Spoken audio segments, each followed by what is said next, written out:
BJP आदरणीय नीतीश कुमार जी को अब मुख्यमंत्री के पद पर नहीं रहने देगी। ये तो सिर्फ उनके नाम पर, उनके चेहरे पर, उनके मुख्यमंत्री रहते चुनाव लड़ेगी, लेकिन इसके बाद जो खेल महाराष्ट्र में शिंदे जी के साथ बीजेपी ने किया, वही नीतीश जी के साथ बिहार चलने वाला नहीं है। आदरणीय नीतीश कुमार जी थक चुके हैं।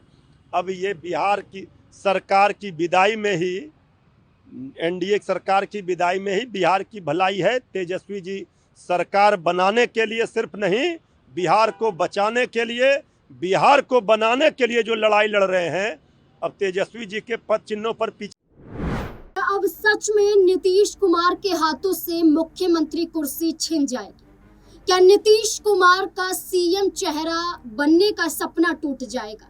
जहां नीतीश कुमार भारतीय जनता पार्टी के आगे मानो गिड़गिड़ा ही रहे हैं कि उन्हें ही सीएम चेहरा बनाया जाना चाहिए, जहां नीतीश कुमार की पार्टी लगातार उनके नेता दबाव बना रहे हैं भारतीय जनता पार्टी पर कि फौरन फैसला किया जाए, जहां चिराग पासवान से लेकर जीतन राम मांझी और उपेंद्र कुशवाहा भी नीतीश कुमार के चेहरे पर सहमत नजर आते हैं। बेशक सीटों की मांगों के साथ दबाव क्यों न डाल रहे हो, लेकिन नीतीश कुमार के चेहरे पर फाइनल फैसला करते हुए उनके सहयोगी दलों ने कहा कि इसमें कोई शक नहीं है, लेकिन भारतीय जनता पार्टी नीतीश कुमार के चेहरे पर सहमत नहीं है। इसका सबसे बड़ा उदाहरण मिलता है केंद्रीय गृह मंत्री अमित शाह का वो बयान, जिस बयान में उन्होंने कहा कि समय बताएगा और ये समय नहीं है कि नीतीश कुमार के चेहरे पर फैसला सुना दिया जाए, समय ही बताएगा। ये कहना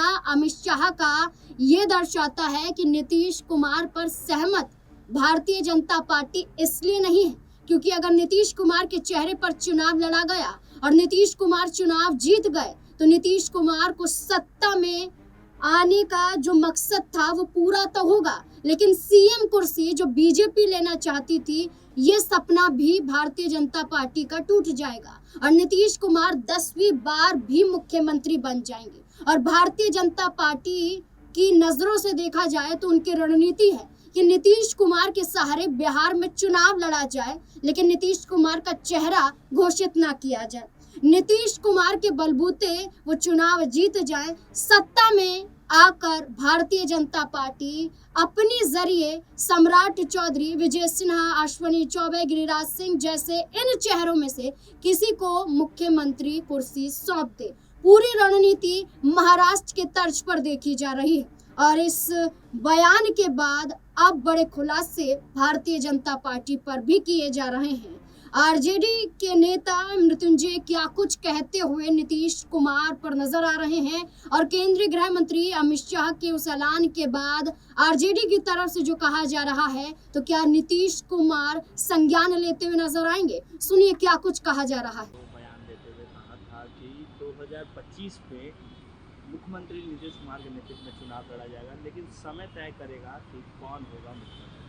देखिए, ये तो पहले से ही आशंका जताई जा रही है। लगातार नेता विरोधी दल श्री तेजस्वी यादव जी हम लोग कह रहे हैं कि बीजेपी आदरणीय नीतीश कुमार जी को अब मुख्यमंत्री के पद पर नहीं रहने देगी। ये तो सिर्फ उनके नाम पर, उनके चेहरे पर, उनके मुख्यमंत्री रहते चुनाव लड़ेगी, लेकिन इसके बाद जो खेल महाराष्ट्र में शिंदे जी के साथ बीजेपी ने किया, वही नीतीश जी के साथ करेगी। नीतीश जी की पार्टी को भी तोड़ेगी और नीतीश जी को कुर्सी से भी बेदखल करेगी। तेजस्वी यादव जी जो आशंका जता रहे हैं, ये सच होगा। आदरणीय नीतीश कुमार जी की पार्टी अब समाप्त करेगी बीजेपी। अब नीतीश जी उस स्थिति में है नहीं कि वो कोई निर्णय ले सकें, बीजेपी को आंख दिखा सकें। तो ये सारे लोग जो उनके इर्द गिर्द हैं, वो सारे बीजेपी और आरएसएस से मिले हुए हैं। लेकिन जेडीयू के नेता ये कह रहे हैं कि समय यही तय करेगा कि बिहार का नेतृत्व नीतीश कुमार करेगा और जो नारा हमने दिया है 25 से 23 फिर से नीतीश। जेडीयू लाख गिड़गिड़ाते रहे, मिन्नत करते रहे, पांव पकड़ते रहे, लेकिन बीजेपी अब मुख्यमंत्री की कुर्सी से आदरणीय नीतीश जी को हटाकर मानेगी। बार बार केंद्रीय गृह मंत्री आदरणीय अमित शाह जी इस बात को कह रहे हैं, इसके बाद भी जेडीयू आस लगाकर बैठी हुई है कि नीतीश कुमार जी मुख्यमंत्री होंगे। अरे 2025 में बीजेपी करेंगे नीतीश को फिनिश, ये तय है।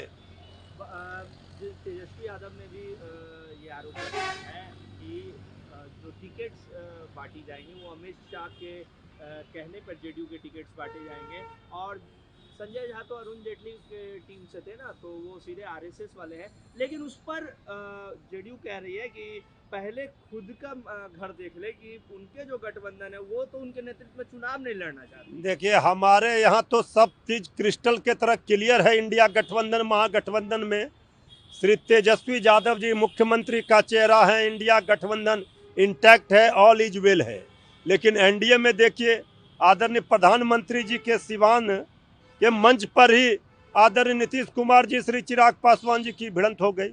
वहाँ तो अलग अलग सब लोग राग अलाप रहे। अभी हिम्मत है तो एनडीए वाले खाली सीट बंटवारा का घोषणा करके देखे, इसके बाद सिर्फ फुटबॉल होगा।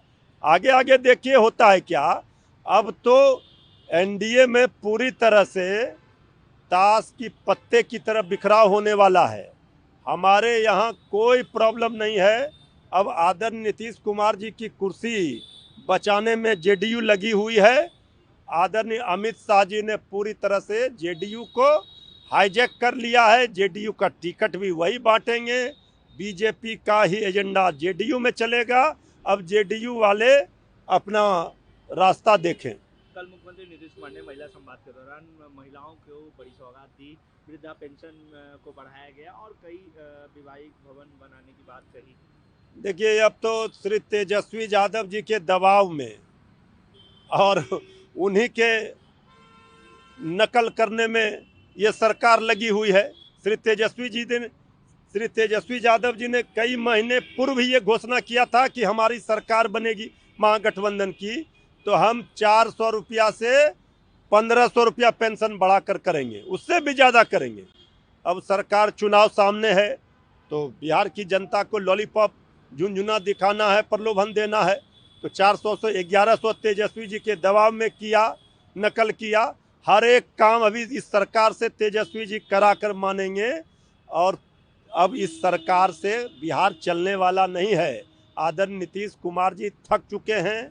अब ये बिहार की सरकार की विदाई में ही, एनडीए सरकार की विदाई में ही बिहार की भलाई है। तेजस्वी जी सरकार बनाने के लिए सिर्फ नहीं, बिहार को बचाने के लिए, बिहार को बनाने के लिए जो लड़ाई लड़ रहे हैं।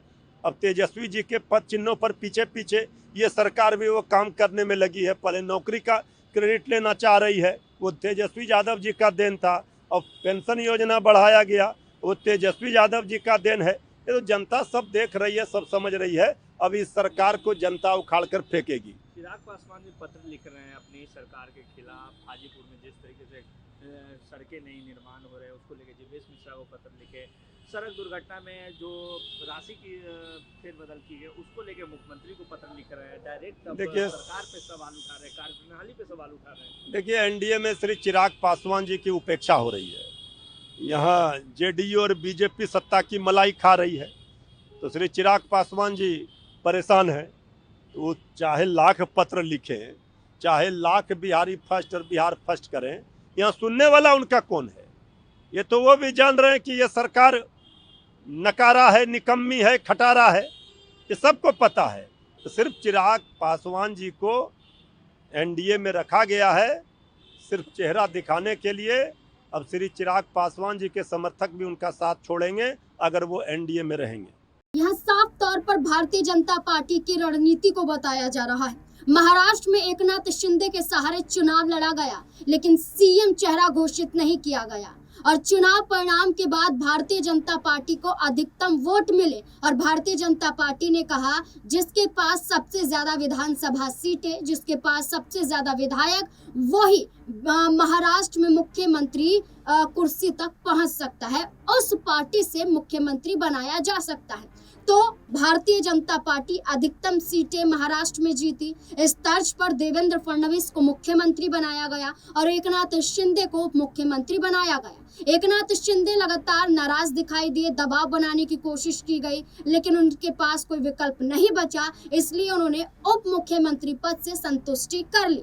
लेकिन ये कहा जा रहा है कि नीतीश कुमार के सामने तो कई विकल्प बैठे हुए हैं। नीतीश कुमार के सामने तो महाराष्ट्र का उदाहरण है। अगर भारतीय जनता पार्टी अभी से कोई फैसला नहीं कर रही है तो मान लीजिए कि नीतीश कुमार पर अब दाव भारतीय जनता पार्टी नहीं आजमाने वाली है। तो क्या अब नीतीश कुमार तेजस्वी यादव के साथ हाथ मिला सकते हैं? क्या नीतीश कुमार बिहार में एक बार फिर से पलटी मारने के लिए तैयार हैं? क्या नीतीश कुमार एक बार फिर से अपनी कसम तोड़ने के लिए तैयार हैं? आपको क्या लगता है इस पूरे मुद्दे को लेकर? क्या नीतीश कुमार को तेजस्वी यादव के साथ हाथ मिलाना चाहिए या फिर नहीं? अपनी राय कमेंट सेक्शन में जरूर दें। देखते रहें SPN9 न्यूज। धन्यवाद।